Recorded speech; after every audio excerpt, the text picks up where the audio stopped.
ਇੱਕ ਇੱਕ ਓੰਕਾਰ ਓੰਕਾਰ ਸਤਿਨਾਮ ਕਰਤਾ ਸਤਿਨਾਮ ਪੁਰਖ ਕਰਤਾ ਨਿਰਭਉ ਪੁਰਖ ਨਿਰਭਉ ਨਿਰਵੈਰ ਅਕਾਲ ਮੂਰਤ ਨਿਰਵੈਰ ਅਜੂਨੀ ਸੈਭੰ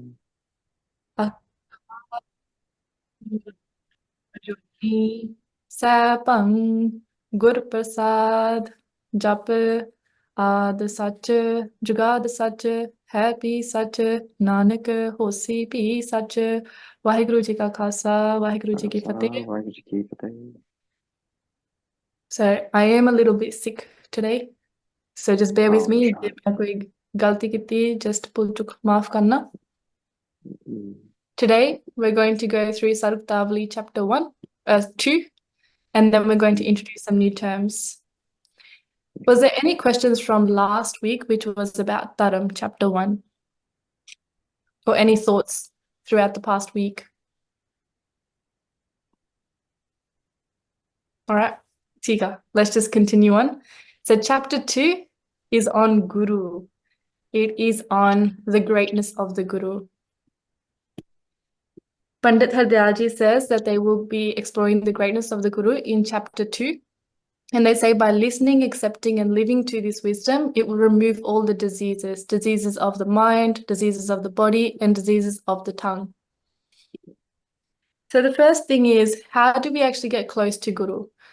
They say first we should be actually spending our money towards truth. So our actual wallet should not be leaking to causes that are not going towards Dharam.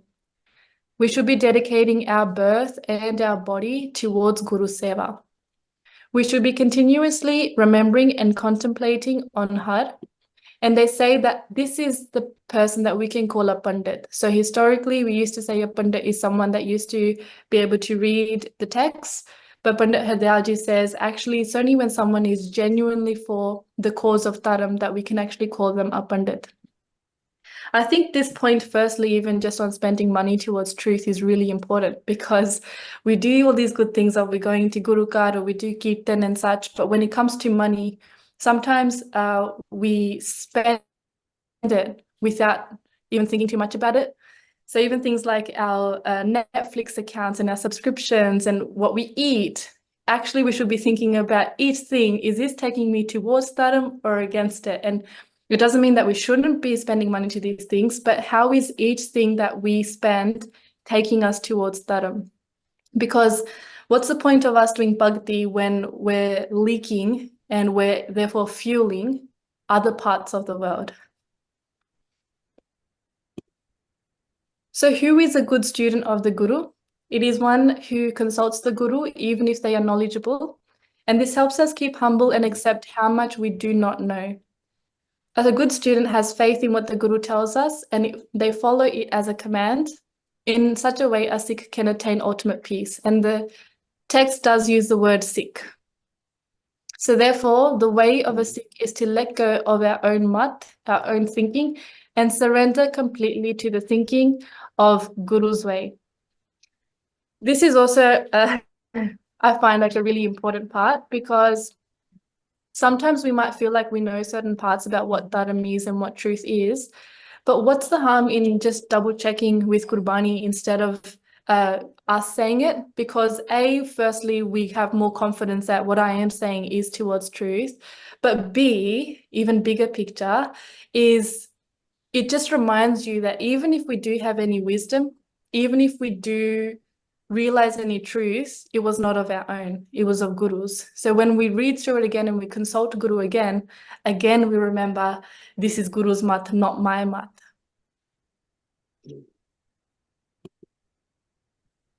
Then Pandit Hardayalji speaks about the praise of a Guru, and that the greatness of a Guru should be made apparent to everyone. If we cannot yet see Guru or Hukam in all, then we should refrain from insulting the Gurus of another. And I think this is a really important part, because we're blessed with this mat of Gurmat, and Gurmat sees oneness in everyone. So sometimes when we're in, the workplace and such, people might be having conversations about their Guru, and it could be like a person, it could be the way that they understand what Guru means. we should still refrain from saying, oh, you're not following the one guru, you're not following this guru, that guru. That's not helpful. That's not recommended. Instead, we should always remember that it is one path. So never, ever slander someone else's guru. We don't want to be patkaing, taking them away from the path that they're on already. And even, for example, some of our families, they might be in a spiritual or religious way. And sometimes when we slander the way that they worship, it actually takes them like so many steps back. So that's another example of that as well. Andy. Merci. Oh, hang on. On this note, and I agree wholeheartedly, and I really do try to adhere to that. And if I'm ever caught in a situation where I'm unsure if the person I'm talking about could be enlightened, I defer to the safe option, which is say nothing. Having said that, though, all that on the table, I live in Texas in the United States. Anybody who's seen anything about us, on the news or whatever, knows we have a strain of like Christian nationalism and very severe fundamentalist ideas around that. I mean, part and parcel with the Taliban and others with different religions, different dharmas. And it is close to my family. My parents are exactly that.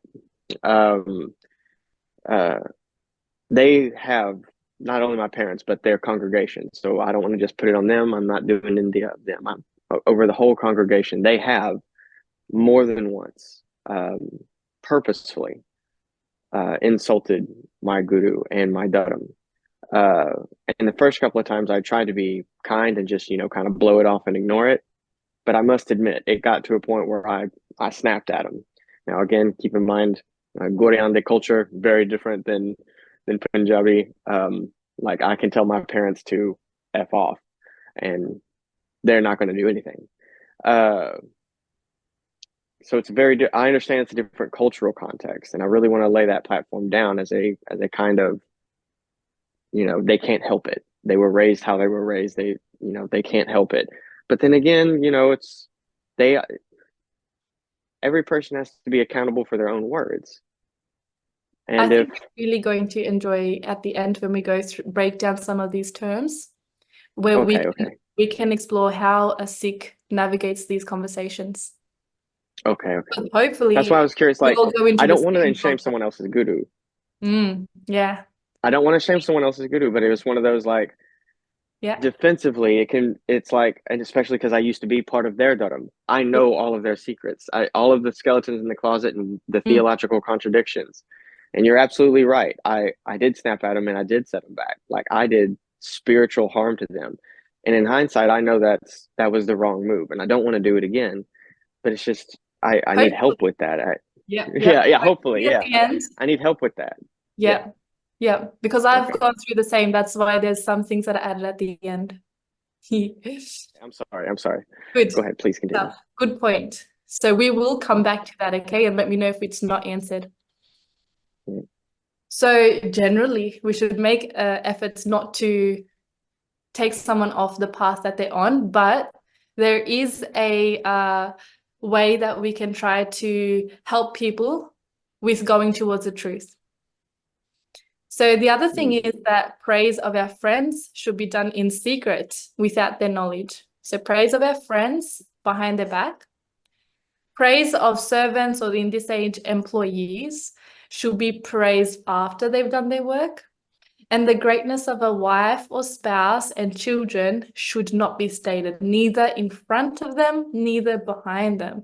So these 3 points, I felt, okay, from where we are brought up, it can seem like, that seems a bit, toxic. It's not really the way that we're brought up. And I was hoping we could also discuss on these points too. If it brings up anything, any questions, they go, wait, isn't this healthy though?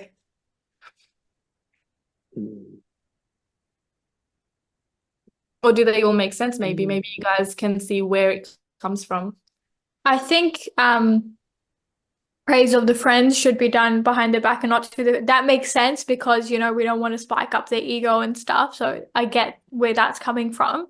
And when it comes to employees and stuff, once they've actually completed the work, making sure you're giving that praise out. So those 2 points do make sense to me. But the third one about don't praise your wife or your kids at all, that one was a bit iffy to me. I'm still wrapping my head around it because I've seen situations in person where there was no names, but there was this mother and she would not say anything good about her kids like at all, but not stopping there. Instead, in order to make sure that her kids stay humble, she would speak very low about her kids to their face as well and behind their back. So even if the kid did something good or had an achievement or something, she would look at that and instead of praising, she'll do the opposite and be like, nah, you know, you could have done better, or like, that's very bad, or these kids are, you know what I mean? So she took it to the extreme. And because she took it to that extreme, it actually impacted the kid a lot in a negative manner, to the point where now the kid is more away from Saki compared to what she had in mind of bringing the kids towards Saki and making them humble and stuff. So I feel like, yes, it does make sense in order to keep them humble and everything, but it is important to make a note of where the fine balance is, because in this day and age, kids do need a little bit of motivation or something from their parents to feel a bit recognized and like, okay, they're going good. And not take it to the extreme of, you know, just making them feel so bad about themselves that they're just like, why am I even doing this? So yeah, with the kids part, I don't know, I'm still wrapping my head around that. Okay. How? I guess like we have to consider like the time period this was written in as well, when Pandit Hardayal translated the Granth, as well as the original writing of the Granth, right? So obviously, you know, back then like parents were a lot stricter. Even like my parents, like my dad never like you always like he was just like if I did something good, they usually say, you know, like so and so their kid might be better, you know? So Yeah, the constant comparison. yeah. So this part kind of stumped me too, but then Maharaj Kirpa, I got some reflections in with this. The praise of our friends being done in secret. When we talk really good about our friend, praise, and we're talking about praise, we're not talking about appreciation, we're talking about praise, you know.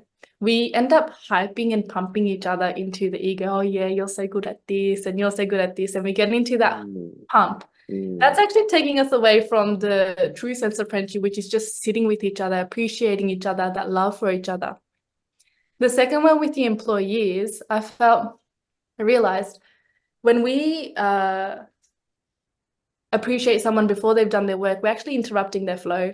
So what they could have been doing or where they were meant to go, we've interrupted it, because most of the time we do praise because we have our own intentions behind it. That's because I've been in that position. Good job, you know, so you wanted to kind of milk it from the other person and really get more out of them. And the third one, because I was trying to understand this all under the context of praise of Guru. When we understand it as motivation, we take it out of context, it means something else, right? When we understand in the context of praising of the Guru, when we praise instead our partner or children, we're praising we're praising the relationship, we're not praising the Guru. So interestingly, because I work in children and development and such, external motivation is only good to a certain point. After that, you really want to be, for example, instead of saying you're a good kid, that's praise. Whereas instead of saying that's good trying, that's not praise. And so you're really building the person's motivation. So obviously in those situations, the parents not only didn't praise the children, they actually made the development worse. And especially with the constant comparison, again, it's to do with the body. When we refrain from praising our partner, so when I'm refraining from praising my husband, to me that means I'm meant to be praising Guru that sits within my husband, and I'm meant to be praising the Guru that's within children. And we can all just, if we don't because more is just so strong. It's such a strong thing, you won't even realize when it's attacking. So we'll keep that one in mind, okay? But I know that it feels like initially, well, worldly kind of thinking is here and spiritual thinking is here. But when even you look at the science of motivation and children, it actually aligns more with this side than what we believe. Because then what happens is a child starts becoming reliant on external motivation rather than their internal sense of self. So I will not let you get trapped there. Isn't that the same with like why we should praise friends in secret is so that we don't actually accidentally trap our friends into egotism and praise and boast of them. The reason we should do the same for the servant is not because we, want to encourage him or ulterior motive or whatever, but it's like it's us acting gracefully. Correct. And being, acknowledging that no, you did this work, you did a great job, not me. Correct. Type thing. Correct. And by the same token, wife and children are like family is like attachment. If you praise them, like, look at how good my kid is, or look at how good my wife is, or whatever, that can develop moho. Interesting. Yep. Interesting. Thank you. I was just trying to understand that all within the praise of the Guru and how these points actually help praise of the Guru continue. Next, we go into Guru's Gyan. So Panditji says, those who abandon Guru's Gyan, Guru's Mantar, it's equivalent to having killed the Guru, because je tusi apne man de vich hi maar liya, that you've killed it in your own mind, then it's equivalent of the Guru not existing. It's just not there. It's not manifest. And then the unfortunate thing is, once that's not there, over time we become lazy, and then we even start thinking it's not even true. So an example is, Amrit Vele Utna. Waking up in the morning, Amrit Vela means something different. Pal ke utna, waking up in the morning, we just say, oh, it's not true. Amrit Vela is all the time, because we become lazy with what Guru's bachan are. And so even if we're not fully doing that, even if I'm not fully doing that, I should not become lazy and say that the teachings are false. And so and then they've commented that the Siddh who have manifested this in the Siddhi's powers and prosperity and then abandon Guru, they go straight to Narak, hell. And so Bhai Mampi Singh Ji did more vichar of the fact that Narak is both in this world with the diseased state of mind, but also in the circles of reincarnation. And even with that, if we have some peace that we've received from Gurmat, and then, it's very easy to then just kind of forget that that was by Guru's grace that we received that grace. And then if we forget that and we start doing our own way, that is going to end up in Narak, because we have to stay in that cycle. Move on from here? Yeah. Okay. So those who steal from the wealth of Guru or spend maya not on dharmic deeds, they lose their glow, their aura, they become dukhi in pain and die. Those who postpone dharmic deeds go through karmic cycles of hell and is born in a house in which they will not learn anything about dharma. In this stanza, the urgency of dharma is really emphasized. And so we kind of think, oh, I'll do that thing tomorrow. So Dharam again is not us doing kirtan, going to Guru Kar and doing a nitnem. It's about that daily fight that we have inside our mind where we think this is for Guru, this is for Guru, this is for Guru. And so when we think, I'll do it for Guru next time, today I just want to do this thing for me. That's that point where we're losing, and we really want to create that urgency of, no, this is the time for Guru, to dedicate everything to Guru.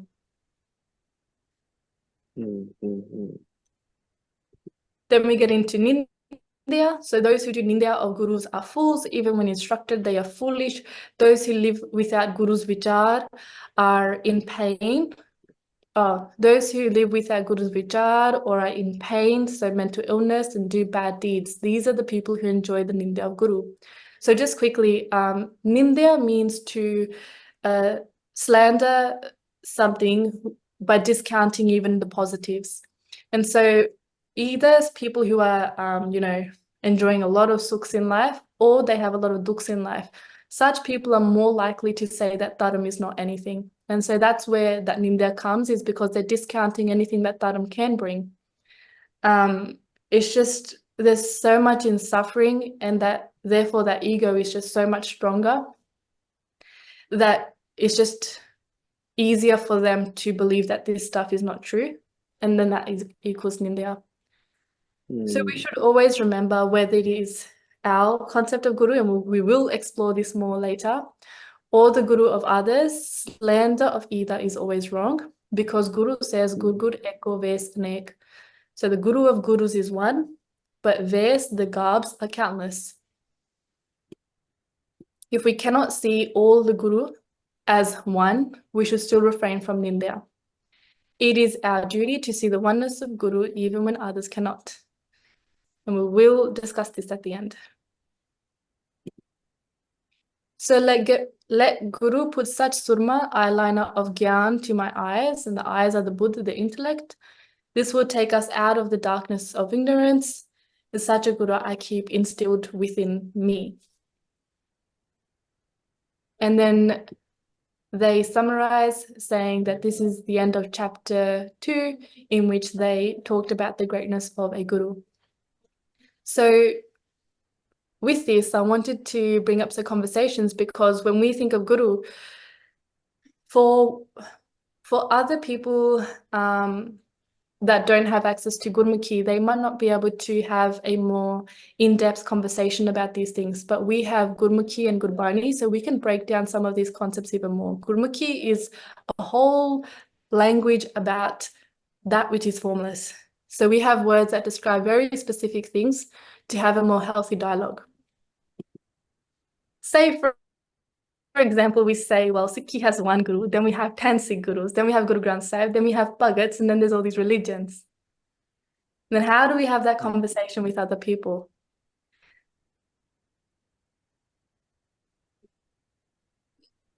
Has anyone actually had a confusion or just general thoughts about this before we continue? Has that ever been a tricky point for anyone? I have found it tough to explain it to somebody that might not know anything about Sikhi. I grew up and went to school in a multicultural, multi-religious kind of environment. So there were people from many different communities. And yeah, obviously, like when I took Amrit or came on this path of Sikhi, there were a lot of questions, and a lot of the times it made sense inside, like in my head it made sense, but putting that into words and translating it into English and making it make sense was really difficult. I know once they were like, oh, so you worship a book, like you bow down to a book, but then you had 10 gurus, so who's your guru? How did your guru take form into a book? And then it's just really hard to explain certain concepts and things to somebody that might be completely foreign to it. Yeah, I've gotten a bit better over the time, but I'm still trying to perfect that, because yeah, living in the Western world especially, you are going to get questions, and I think it is our duty to be able to have those answers or be able to explain these things quite clearly to somebody, because there's two types of people. One person is asking to kind of judge you and put you down, like, is that really what you believe? And the other type of person is actually curious. So we obviously don't care about the one that wants to do Nindya and just is wasting your time, but for the ones who are actually curious and are spiritual and want to know more about this path, I think it is our duty to be able to provide those answers to them and figure out how to do it in the best way. So I'm glad that we're discussing this today. So the interesting thing is the word guru, let's take a step back and pretend we were never into Sikhi, right? The term guru, say, for example, someone that's like a yogi that enjoys going into like those festivals and stuff, the meaning of a guru for them is very different. Correct? They don't have access to this yet. And so that person that's standing on the stadium, that is guru for them. And so we're going to break down some specific words and what guru actually means to us versus what it could mean for them. Okay? Guru, according to what Dasam Pachaji has written, Ad ant eke avtara, soi guru samjeho hamara. So Guru Gobind Singh Ji has said, the one that was the same since the beginning of time, since the end of time, that's only had one avatar, that is my Guru. And is that Guru that has had countless manifestations. So when we say Guru, it means one Guru. Gurdev is when Guru takes a form to teach us. So we can use the word Gurdev even for Gurbani. We can use Gurdev for any form of Guru. And this is, again, limitless. There's no limit to who can be a person's Gurdev. Satgur, very important, is a teacher of the complete truth specifically. So Guru Granth Sahib Ji is Satgur. They are a teacher of complete Pooran truth. The 10 Padshahi, they were Satgur because they were complete teachers of truth. Gur is teacher. So someone's Gur could be nature, it could be that person on the stadium, it could be their own man for people that are into the soul stuff, but without any wisdom guiding them. So these people are all good, they are learning from them. Specifically in Gurmat, there is no difference because when we're reading Gurbani, you will come across the words Gur, Satgur, Guru. It means the same thing because we're only ever talking about the truth in Gurbani. But when we speak with other people, we should keep that in mind. So for those who adopt Gurmat, there is no difference between all these terms, as all are the teacher of the same one truth, one Guru. Only in speaking are they different, not in reality. However, for the unlearned mind, there can be a difference. And this is why we fall into traps of false practices. For example, if someone is now having a conversation about, say, a Baba or Guru that you kind of feel like is taking someone away from the real Dharam, in our mind, we can think of the word Guru because we know that Guru means something different to us. And we're not going to, be able to judge who someone's Guru or Gurdev is, but we can have confidence in who Satgur is, which is Gurbani in today's age. Let's go into some more terms. Gurmat is the mat or the wisdom of the Guru, of the one Guru. Gurmat is that wisdom of truth. Gurbani is Gurmat manifest. So Gurmat is not Gurbani. Gurbani is Gurmat manifest. There is even Bani by Kabir Ji that explains that everything is within these letters, and yet that is not in these letters. So it's not limited to those letters. Guru is hence not limited to Gurbani, but within it. And the interesting point, there is no drop of difference between those who embody Gurmat, the complete truth, and the truth itself. They become the ocean itself. So only in speaking do we say that there was Guru Nanak Dev Ji and then there is Guru. Only in speaking is there that difference, but they are just the one ocean. So only in speaking is that different. So the 10 Gurus were physical manifestations of that complete Guru ocean. I love the word ocean because it reminds you that it's a collective. And the Bhagats were, again, equally one with the Guru ocean through embodying Gurmat.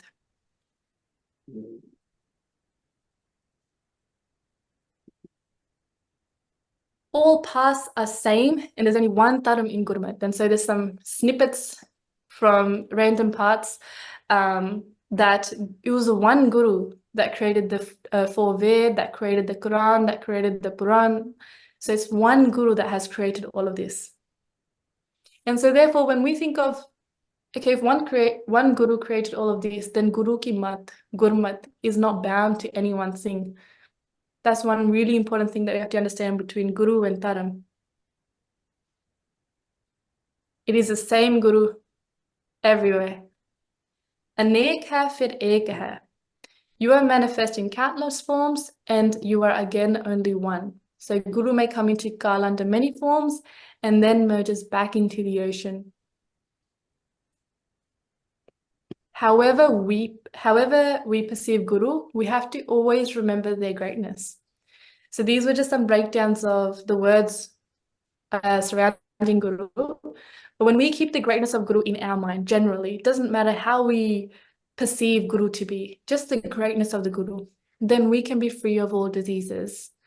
Now, how does that help us not do nindya of anek forms? If I've had a lot of times in workplaces that people are, for example, talking in a language of difference. So they will speak about the fact that they are Buddhist and this is what they believe in, or they are Hindu and this is what they believe in. And so naturally our reaction is, well, this is what I believe in. You believe in this and I believe in one. And they'll go, yeah, we believe in one God too, but you know that it's not the same thing that they're saying. Instead, rather than falling into that trap of, well, this is what we believe in our language, it should be much more inclusive of, yes, Tan hai Guru. So even if they are not accepting that you are saying the same thing, we should always accept that it's the same thing. That is how we are Nyare. And it is only by our limitation and understanding if we cannot see it yet, but Sat karke manno, because Gurbani ye keh rahi hai, Gurbani is saying this, not me, that Tan Guru teri sab rachna. It is all Guru. That's what Guru says, and that's what was in the beginning, that a good student accepts the command of Guru as Sat. And so we should accept that even if we cannot see how is Ramji and Krishnji and Muhammadji, how are these all the same one Guru? It doesn't make sense. Just accept that it says Tan Guru Teri Sab Rachna, not only parts of it, only such. Just accept it, that they are all Guru.